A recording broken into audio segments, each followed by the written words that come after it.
Alright, so I have a brooder house, but I have a situation. Today we found, I thought I had a guinea missing, so I bought 19 more. And she come out of the woods with 14 chicks. The problem is she runs them around this time of year, when the dew falls. She runs them around in the mornings and they get soaking wet and they die. She kills them every year. So I've got to build a brooder house. I need to build a brooder box so that I can get them away from here. Because if I put them in a brooder house, she'll just run around and around it screaming. They'll try to get to her. So I've got to build a temporary brooder box. A lot of people need a brooder box, so this is a good opportunity to video one. I'm using a lot of scraps. Most of my stuff is on the job, including a tape measure, so I had to do this even without a tape measure, which is good because some people can't use a tape measure, and I'll show you how to do it. So I had some wire. This wire is nothing more than a shelf, the shelf like you get at Lowe's, and I cut the groove off, cut the angle off of it. It's not even necessary to do that, but I did. So that's what these are. They work great. So I had some plywood, a couple of different kinds. They weren't 8 feet, so I had to make measurements for everything. So I just made 3 sheets the same, 2 foot wide by I don't know how long. This right here is the door laid out. And one important thing that I want to show you is one of the most important things is these holes. I drilled these holes in the wood. Notice that they're right at the bars. That way I can put a zip tie underneath them and the door won't slip down. So I laid it all out how I wanted it and cut my wood accordingly. This ledge right here is important. You'll see why later. I went ahead and marked it out so that I can shoot it on as I go along. But right now I'm gonna move this stuff real fast. And okay, so all I done is took this wood and made it the same length as the plywood that I had, marked it and cut it. Set it on top, done the same for the other side. Took a piece of wood, put it in the middle, marked it, and I made 8 of these long ones, 8, 9, 10 of these spacers right here, and you'll see why they're important in a minute. But right now what the most important thing is, and then I got the B's, which is this measurement right here. Just stood up the 2 pieces of wood. To make it simple on myself, I actually just got some little blocks. Put 2 blocks to be for each side, laid my wood down and marked it what I needed. So now I know that that's what I need. So I'm going to take these.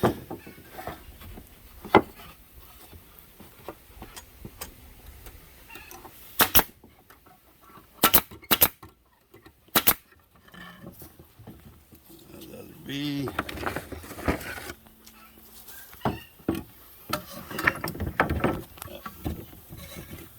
Thank you.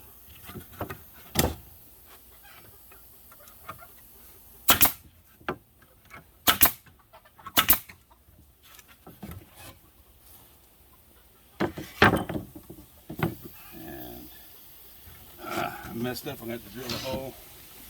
But that's all right.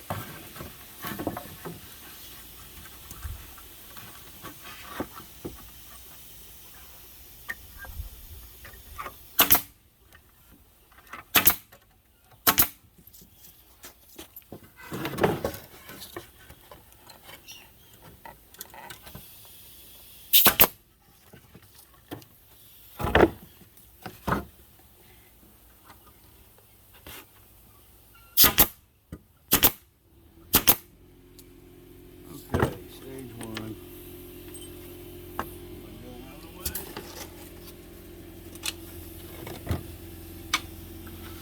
And yeah, I messed that up. Alright. I don't make very many videos, so feel free to laugh when I stutter. I do that a lot when I get where I I don't know what else to say.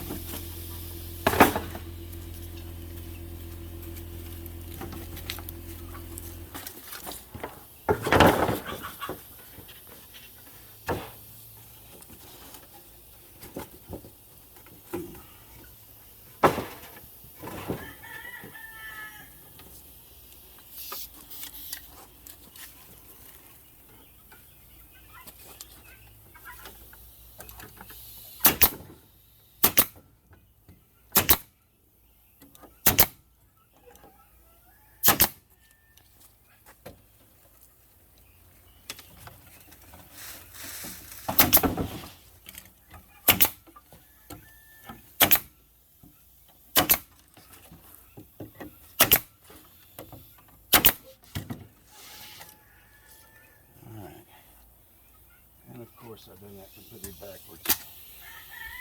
Stop it, I'm going to figure out how to edit. Okay. No, hold on.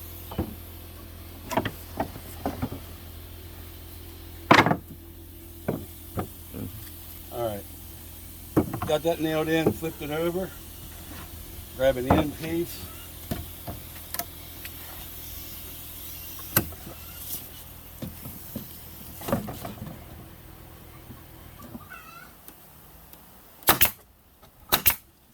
I also switched up the size of my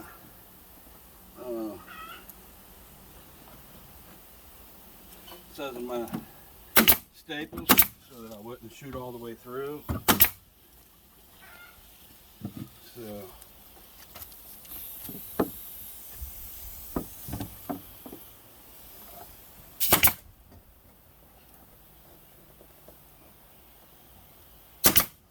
wear safety glasses. Yeah, I forgot that part. You need to wear safety glasses. All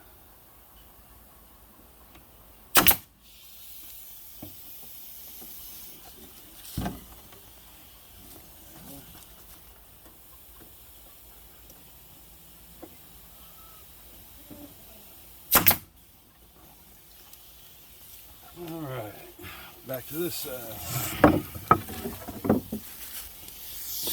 I know whenever I get close, the screen probably just turns into me, but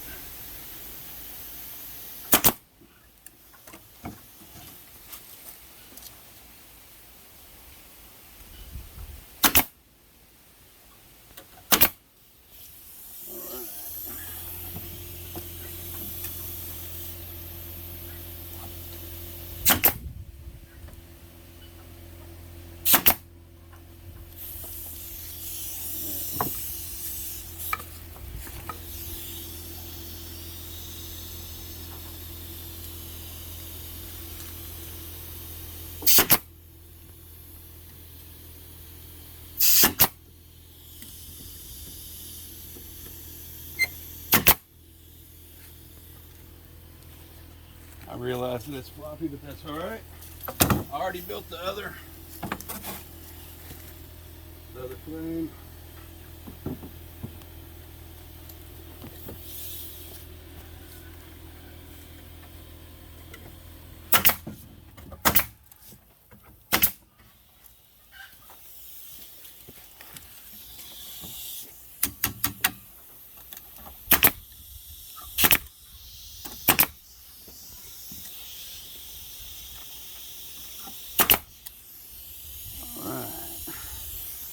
Now you're probably not going to be able to see me for a second because I'm going to do this in the back.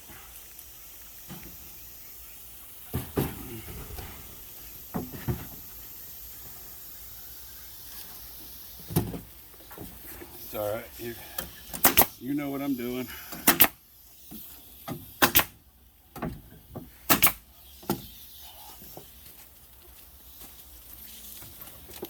Now, some people are probably wondering why I went so big.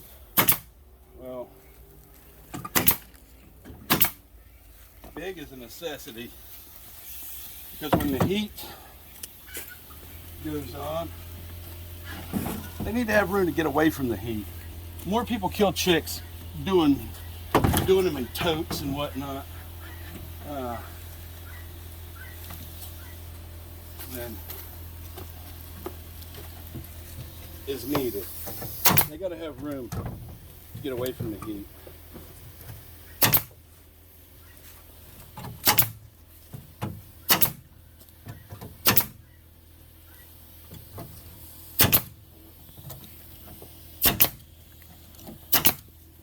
That's the secret to keeping chicks alive, is choices. The chicks need choices. So, now, go back to the front again.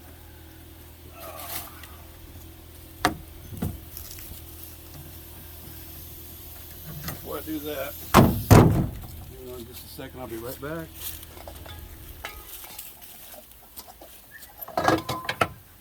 You notice this square I cut the top up here? I've done that for a reason. As you can hang it low by putting a wire on it. As they grow, you'll need to lift that up pretty high so then the top can come out. Put a block of wood on each side, whatever you want to use.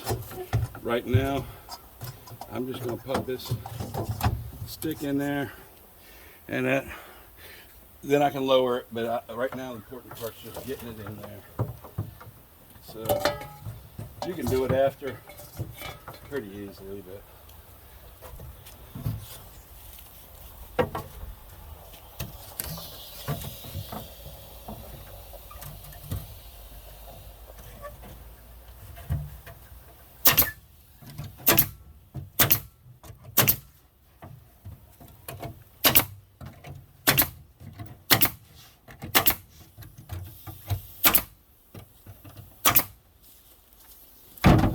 This is the most important part.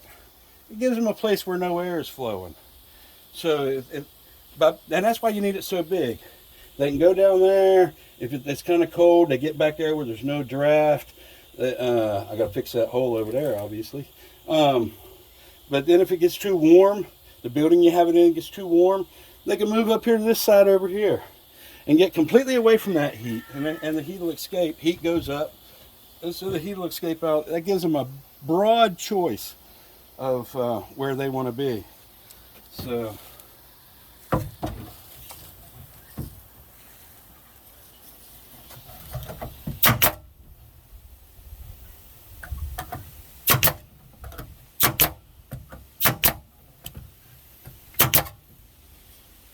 right. Okay, getting ahead of myself. Man, did I use up the one? No.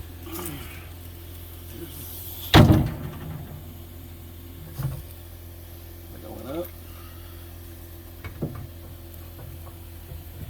Oh yeah.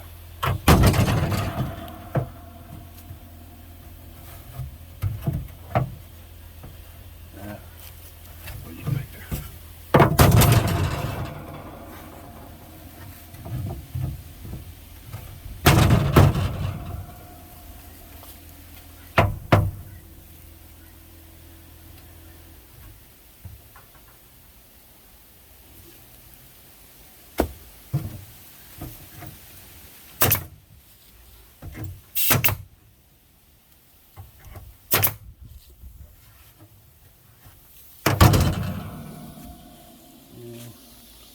Zip tie.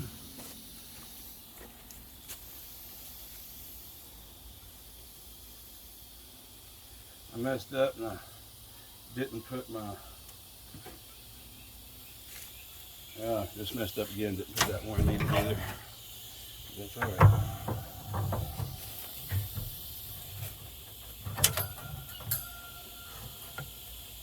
Go under the bar.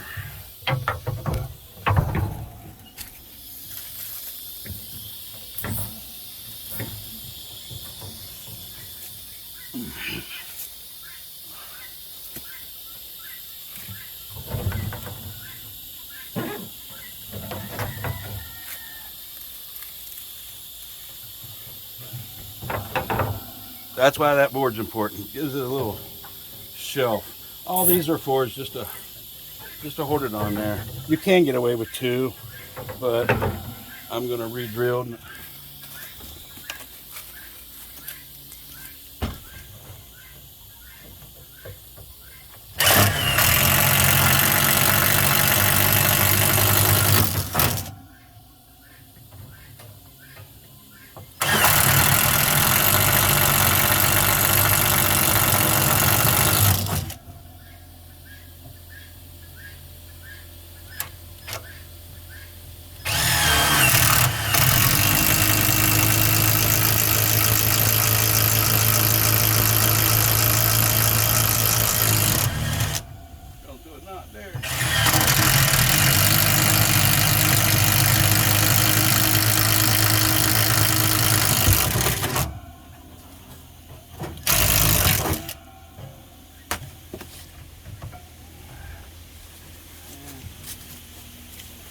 I need to hatch it.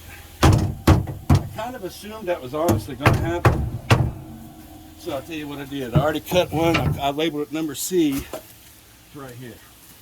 And I made it to where it's the entire height. So I figured that block would.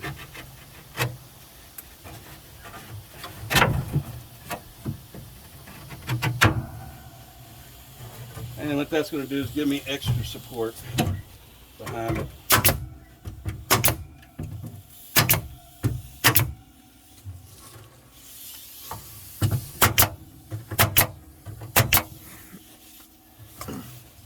Okay. Just a second. I'll have this.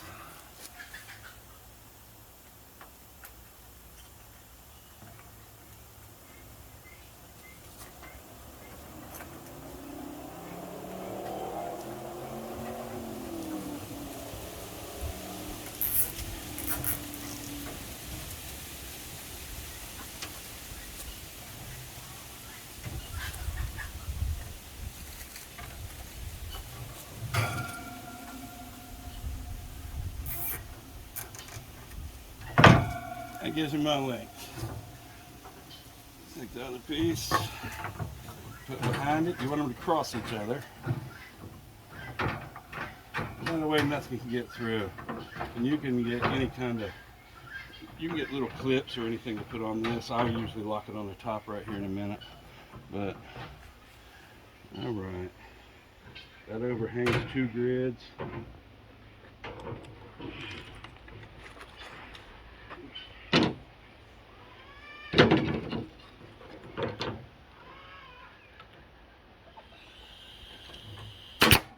And what I'm aiming for is just right below that bar right there. It's sitting on here anyway, so on this one. That hold it.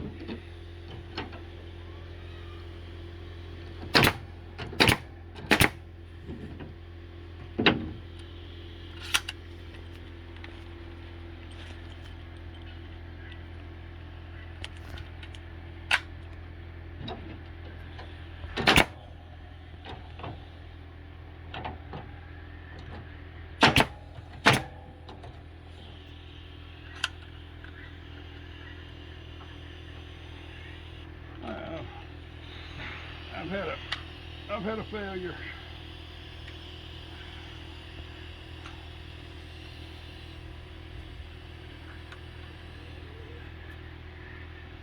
There you go. Major failure here.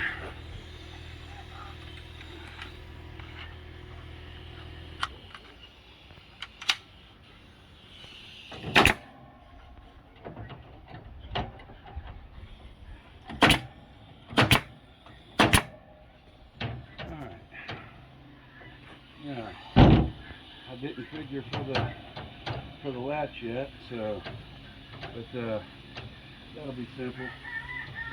I just need a little cross latch. What's that?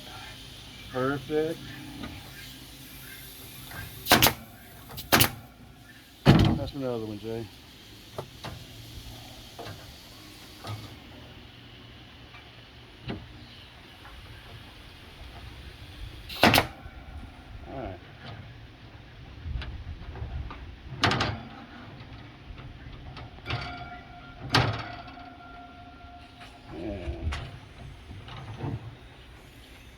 And there it is.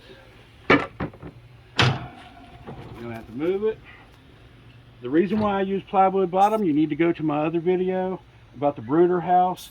I never use sawdust. I never use sand. I never use, well, sand wouldn't be a bad idea to throw in there, but sawdust. Some chicks are stupid. They'll pick it up and get clogged up and whatnot. This is right here's a brooder, estimated 6 foot long, 2 foot by 2 foot. Lighten that in, protection from this side. It's going to hold a lot of heat. Plywood's going to be easy to clean with a regular putty knife. It's not going to get wet in there. It's not going to have maggots growing in it. It's not going to have any of the problems that you can have with a tote or anything else. Somebody could do this with a 4 foot one. Wouldn't recommend it. they need room. I mean, I'm putting 14 guineas in there. As chicks grow up, I mean, come on, let's get real. In 2 weeks, 10 chickens is going to outgrow a little 4 foot by box. This gets pretty big. As they get bigger, they can either be moved or you can cut a hole in the side of it, take it outside, set it down, let them get out in a run. They can still get back to their light. Rats can't get in it. The holes are too small for rodents to get through it. But there it is. That's a wrap. I need to tote it off and plug it up, put food and water in it, and done.